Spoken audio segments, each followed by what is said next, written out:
Ok, de salutare dragi prieteni și bine v-am regăsit, fraților, la un episod din Chicken Update. Știu că n-am mai postat de mult iarăși, dar am fost la bunica mea și nu am putut să postez. O veste bună de la Cloșcă. Nu, fraților, nu a scos încă, să vă pot arăta Cloșca, ok. Deci nu, fraților, nu a scos încă, doar că scoate în aproximativ 6-7 zile. Aici, după cum vedeți și voi, nu mai este puiul de bibilică. Păi, hai să vă explic eu ce s-a întâmplat cu el. L-am ținut aici, n-a avut bec, pentru că el de obicei nu pornea becul. Și ieri a fost alaltăieri a fost foarte frig. Da, alaltăieri seara a fost foarte frig și el, din păcate, a murit. Dar eu n-am stat pe gânduri și mi-am cumpărat alții. Vi arăt imediat și o să vedeți. Incubatorul nu mai merge, o să trebuiască să-l spăl, să-l dezinfectez și să-l duc sus pe pod, pentru că am spart toate ouăle. Hai să vă spun și rezultatele. Deci, erau 2 ouă în care nu se vedea nimic. Le-am spart, erau pui, dar erau morți, nu erau dezvoltați complet.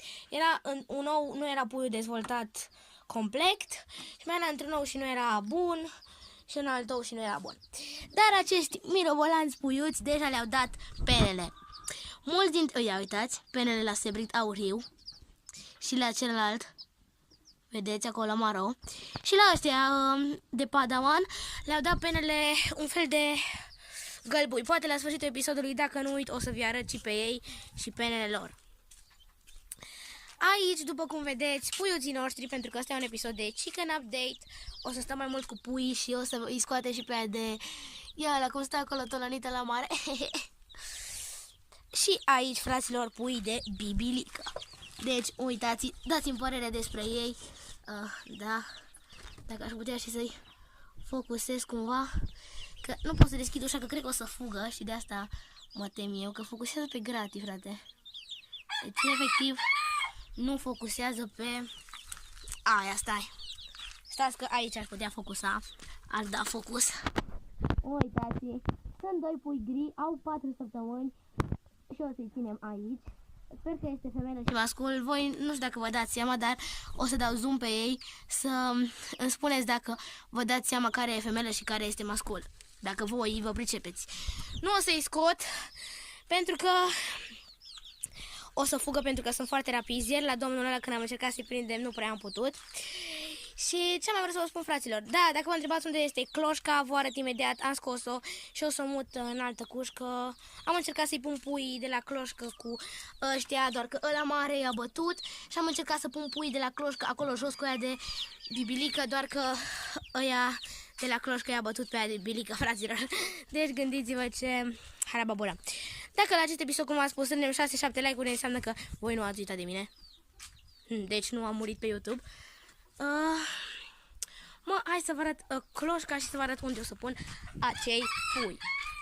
O să-i pun aici, o să iau chestia aia jos, plasta că e ruptă, o să fac curățenie acolo și o să-i pun acolo și Cloșca și puii sunt aici. Deci i-am lăsat afară. Da, deci moțata e aici, pentru că ea tot mergea pe terasă și se urca pe toate chestiile care le prindea. Sper că acum să nu mă mai iau foarte ciudat, pentru că eu tot țineam gen... țineam așa, vorbeam foarte departe de cameră, știți ce zic? Și mă auzeam foarte ciudat. O să mă uit la videoclip și vedem dacă o să mă aud ciudat. Acum, hai că revenim și cu pui de sebrit și de padawan. Și a spune să mergem și până la Cloșcă, dar o să mergem la Cloșcă după. Deci hai să revenim cu pui de sebrit și de padawan. Ok, fraților, după cum îi vedeți și voi, aici sunt ei toți afară. Sunt mai lenți, dar le-au dat penele. Să vă și arăt penele lor de mai de aproape, pentru că cred că asta vreți și voi să vedeți. Deci, în primul rând, nu-mi dau seama care e femelă și care e mascul, dar hai să vă arăt penele lui ăsta. Eu ăsta cred că este masculul. Da, și asta eu cred că e femelă. Nu știu, zic și așa aproximativ. Și ăla cred că e mascul. Asta de aici care își lungește gâtul e femelă și ăla e mascul. Bine, așa zic eu, așa numai după mod și după culoare și după fază zic eu, dar nu... Ok, hai să vă arăt culoarea lor.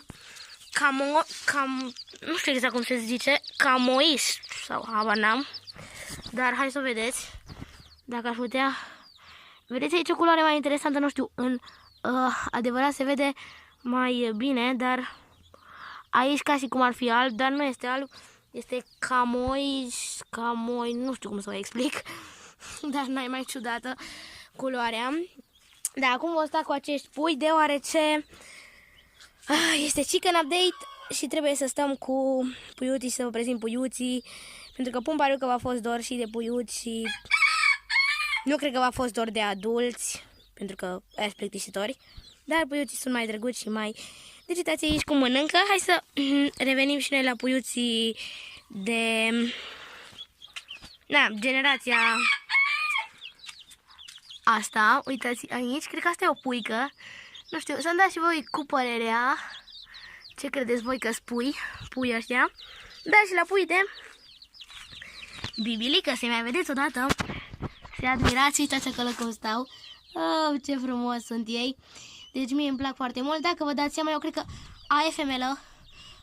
Să știți că eu după fază mai iau și ăla e mascul. Deci asta e mascul și aia e femelă. După...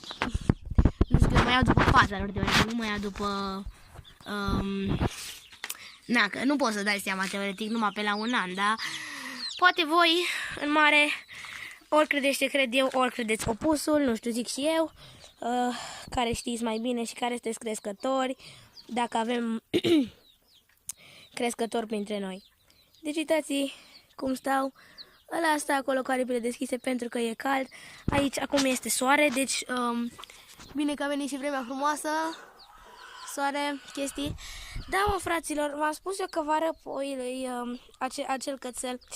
Bă, fraților, nu știu exact când o să vi arăt, pentru că eu nu mă duc singur acolo, că cățelul ăla mi-e frică să nu muște. O să mă duc într-o zi cu tatăl meu, acum nu pot, pentru că trebuie să aibă și de sora mea. Doar că poate în episodul viitor, sau după episodul viitor, o să vă arăt acei puiuți. Îmi pare rău că nu vi-am arătat și că nu v-am anunțat de chestiile astea. Aici, sincer, nu știu dacă clocește. Prietenii, aici nu știu... Ok, credeam că e moartă. Dar nu e moartă. Hai să intrăm și noi un pic pe la cloșcă și revenim cu alte vești. Aici, cloșca, nu e nicio chestie. Este o cloșcă foarte bună, este de treabă. Clocește foarte bine. Eu am verificat ouăle. Da, le-am verificat în mare, le-am verificat pe astea albe și nu arătau nimic. Deci înseamnă oricum în 6 zile ies, deci nu ar mai trebui să se vadă bănuțul și chestiile astea. Ok, hai să lăsăm pe ea să meargă înapoi pe ouă.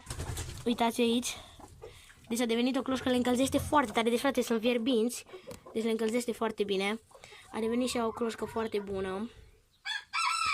Se pune ea pe ele, dar mai bine să o ajutăm și să o punem noi. Eu de aici o iau de pe ăla și o las să se pună. Da, aici astea nu vă interesează pe voi. Acolo au făcut un ou. Cred că ăla nu l-am luat de episodul trecut. Ce faci, găină? Ce faci? Ce faci? Ce faci? Iară s-a auzit nașpa, cred că. Ok, fraților, hai că revenim și noi un pic cu sebritul nostru și Padawan. Yeah, Padawanul ăla cum vine. Oh, scuzați. M-am împiedicat. Ia la Padawan, ăsta e cel mai mic. Unde e un sebrit? Îți eu chior și nu-l văd pe ăla. Da. Bun, fraților, hai că cred că o să trească să băgăm. Hai, Padawanul ăsta, ia, Padawanul. Săracul e agitat. Da, bun, fraților, cam atât a fost cu acest episod. V-am spus, dacă strângem 6 like-uri,